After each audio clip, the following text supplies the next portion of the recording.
Magandang araw po sa inyong lahat. Welcome back po sa channel ko, Home Cooking with Joyce Alvior. I'm not a chef, but I love to cook and my passion is cooking. So I want to share with you guys my recipes in my room. Let's put some oil from our beef salpicao para sauce niya. Okay? And then, let's garnish with fried garlic.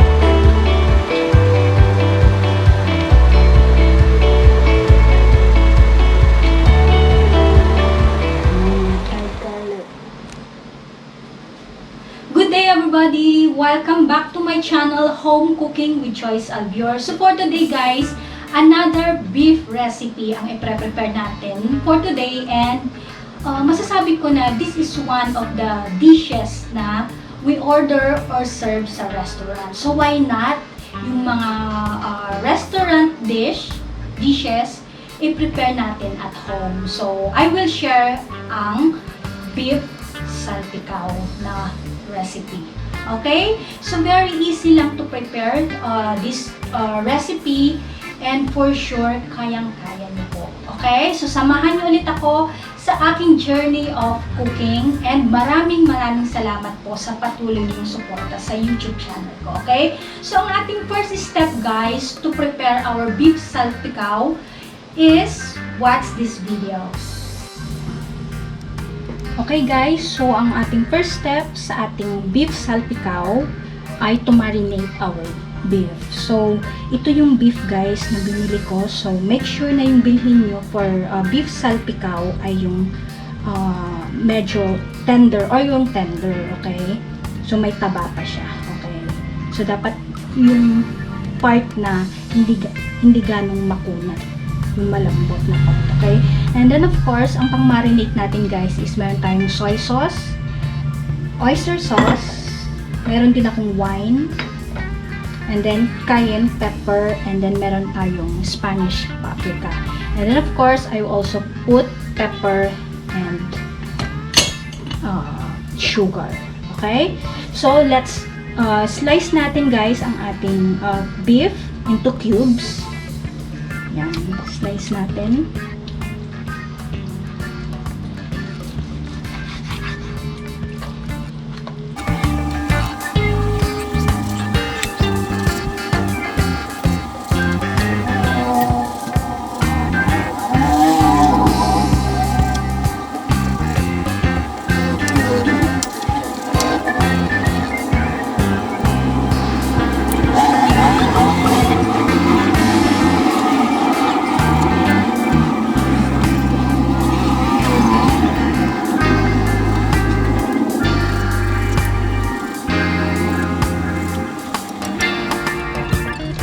Okay guys, so yung taba po ng baboy, taba ng beef, maglalagay ako. Mas masarap siya. Okay? So let's set aside yung slice natin beef. Let's prepare our mixture muna. So sa ating bowl, let's put soy sauce. Okay guys, wala akong sukat. I'm not a chef. So, tansyahin nyo na lang guys. But, if you want, meron din tayong sukatan dito. Yan. Pwedeng gamitin. Okay, so tansyahin natin. Mas maganda yung kulang kaysa sobra. Okay.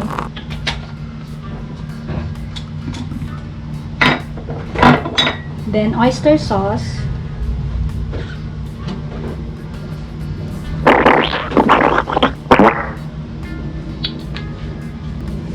And then wine.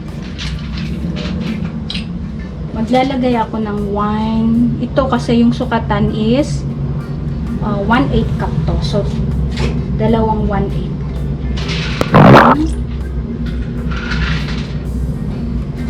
This will serve as sauce na rin ng ating beef salpicao. Okay? And then, let's put cayenne pepper, Konti lang kasi manghang to. And then I also have Spanish paprika.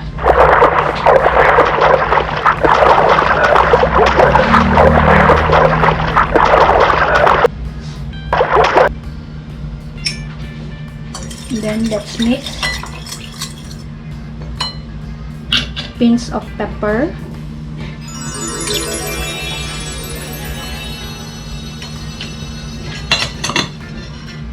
And then let's put pinch of sugar as well.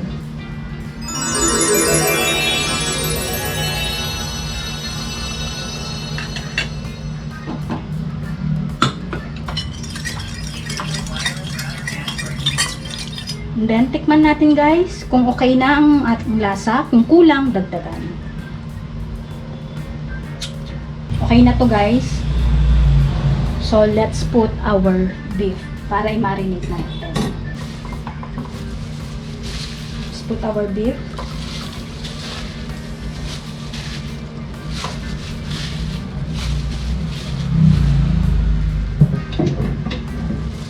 And then mix natin.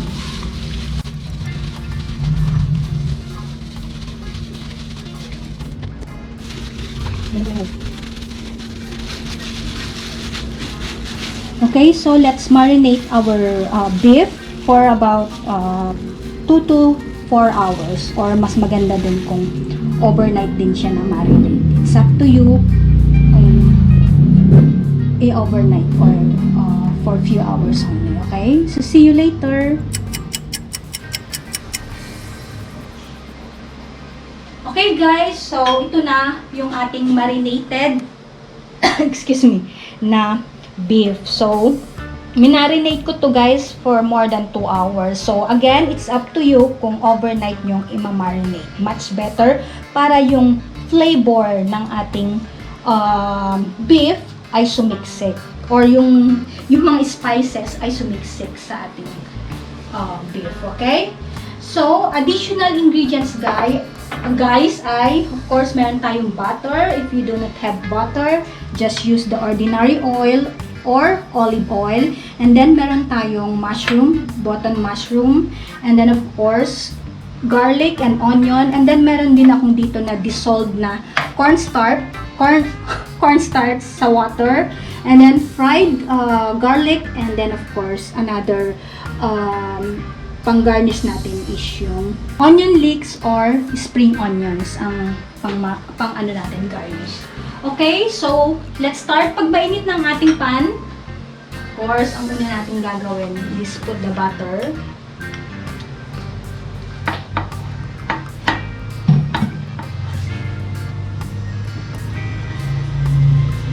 Bet lang natin ang butter guys. Put the garlic. And then onion. Mas maraming onion and garlic, mas masarap.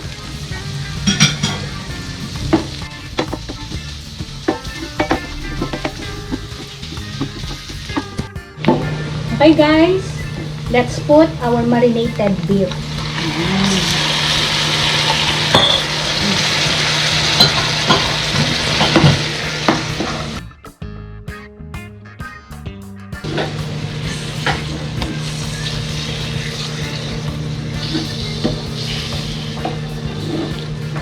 Naamoy ko yung bango ng nilagay nating wine. Okay, so let's simmer for about 15 to 30 minutes hanggang maging tender ang ating beef. But, of course, let's put some water para mas maluto pa ang ating beef. Okay, pero ang gusto nating maging result ng ating salpicao ay yung thick sauce. Kumbaga, hayaan nating matuyo ang ating beef. Okay? See you later. Let's check guys our salpicao. Achieve natin ang masarap at special na salpicao. Yan o.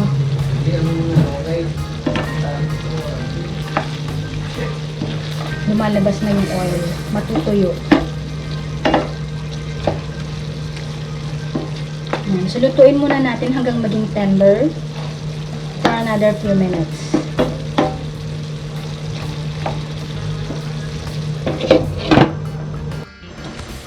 Okay guys, after another few minutes, let's check. Okay na, ayan o. Ayan, natutuyo na. Okay, so let's put the other ingredients, ang ating mushroom. Yung iba guys, ginagawa nila sa mushroom, sinasabay lang nila sa pag-isa. So, pwede rin yun. Okay. And then, lagay ko din yung ating dinisolve na cornstarch para mas malapot konti.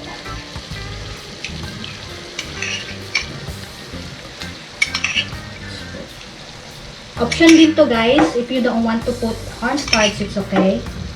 Lagyan ko lang siya para lumapot siya.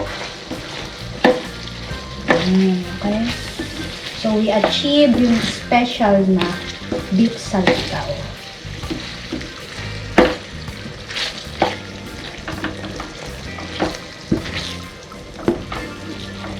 Siguro another 2 to 3 minutes ay maluto lang konti yung mushroom. And then, okay na siya guys.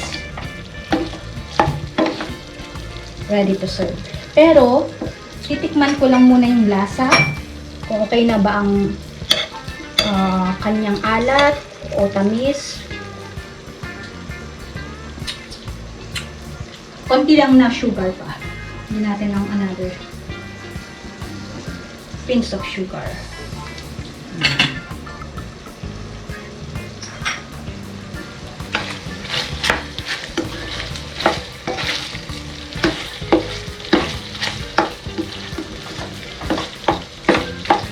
Okay, so pakuluan lang natin or i-ano lang natin for a few minutes. And then all done guys. Hi guys, so all done. Ayan. Kung titignan nyo, oil na lang or yung butter na lang.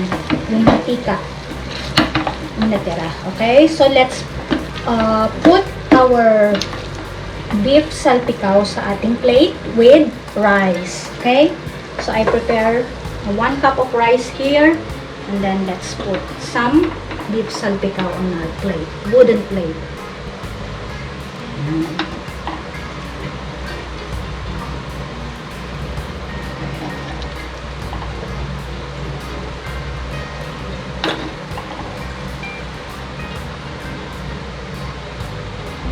Okay guys.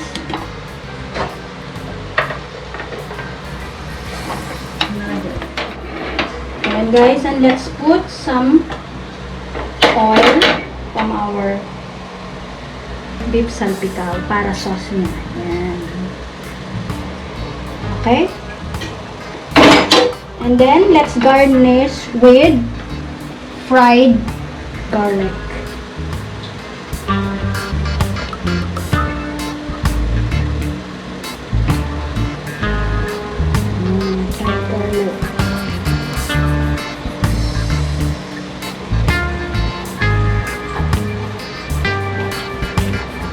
And then, of course, let's put our spring onion para mas magandang kulay ng ating beef salpicao.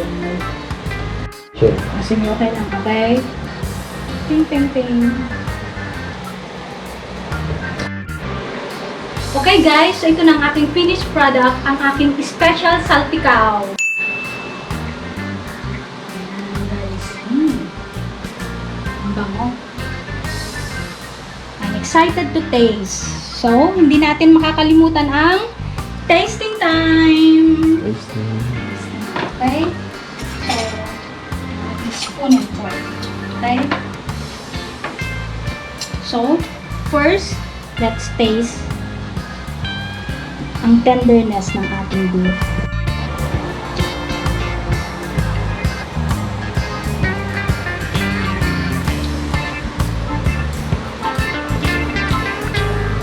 Ayos. Ayos ang lasa. Dahil sa marinate natin, nanunuot ang lasa dun sa beef.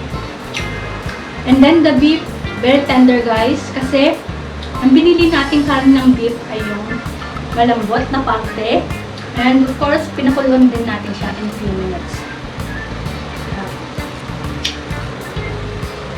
Restaurant style siya. Lasa na rin ng restaurant.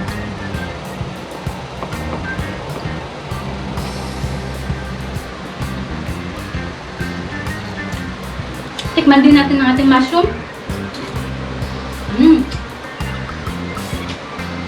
Ang sarap. Combination ng fried na bawang, na garlic. Iba talaga pag meron siyang fried garlic. Napakasarap.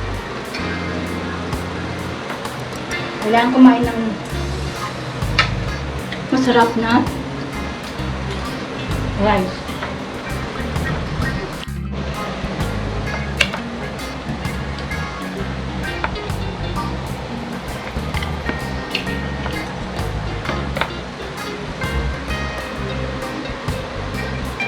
Mas perfect pag may rice. Sarap.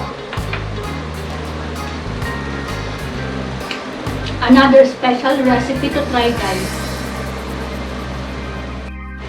So sana guys, pag may time kayo, sana itry nyo itong ating special beef salpicao. And I assure you again guys, na magugustuhan po ng ating members of our family. Okay? And para rin po siyang restaurant style. Okay?